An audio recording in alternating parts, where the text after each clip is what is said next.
పంట పొలాలు మంచిగా ఎదగాలంటే పురుగుల మందులు కొట్టుకోవాలి, ఎరువులు చల్లుకోవాలి. పంటలు ఎండిపోకుంటే యాళ్లకు నీళ్లు పెట్టుకోవాలి. నీళ్లు సరిపోకుంటే ఎన్ని ఎరువులు వేస్తే మాత్రం ఏం ఫాయిదా ఉంటుంది చెప్పుర్రి అన్నట్టు నీళ్ళంటే యాదకొచ్చింది.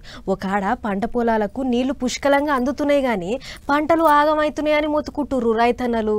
అదేంది అని అంటారా? ఈ వార్త చూడుర్రి, ఏందో మీకే తెలుస్తుంది. హెట్రోడ్రగ్స్ కంపెనీ కింద నల్లకుంట చెరువు అని ఉంటది. అది ఎర్రకుంటగా మారి ఇగో పచ్చని పొలాలలో ఇటువంటి కలర్ నీళ్లు ఇంత కెమికల్ వాసన వస్తుంది. కలెక్టర్లకు ఫిర్యాదు ఇచ్చినాము, పీసీబోలకు ఫిర్యాదు ఇచ్చినాము, అయినా సరే ఎటువంటి స్పందన ఉంటలేదు.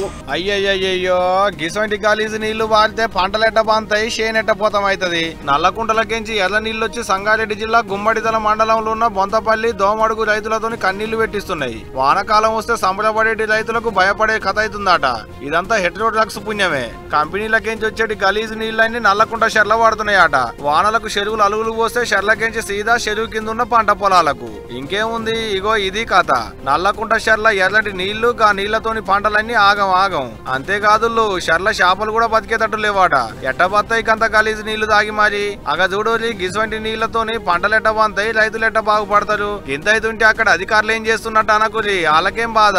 కట్టి నీళ్లు పెట్టిన పోయి అన్నట్టు దుకాణాలకు పోతారు, పైసలు ఇస్తారు, బియ్యం తెచ్చుకుంటారు, కుండలు ఉడికితే తింటారు. కనుక బియ్యం బండి ఇచ్చేటి రైతుల కష్టాలు వాళ్ళకేం వెళ్కుంటాయి. కలెక్టర్ కు ఫిర్యాదైనా పాయిదా లేదు, కాలుష్య నియంత్రణ శాఖ అధికారులకు ఫిర్యాదైనా పాయిదా లేదు అనేది రైతులు అంటున్నమాట. ఇది ఇప్పుడు కొత్తగా వచ్చిన తిప్పలేం కాదట. నోళ్ళు 10 ఏడు ఆనకాలం ఇదే తిప్పలాట అక్కడ రైతులకు. కంపెనీలకించి గలీజు నీళ్ళని పోయి షర్ల పడుడు, షర్లకించి పంట పొలాలకు వచ్చుడు, పంటలన్నీ ఆగమవుడు, రైతులు ఆవేదన పడుడు. మరి చూడాలకి గలీజు నీళ్ళ బాధలు అక్కడి రైతులకు ఎన్నడు బాతాయో అనేటిదిగా రేపు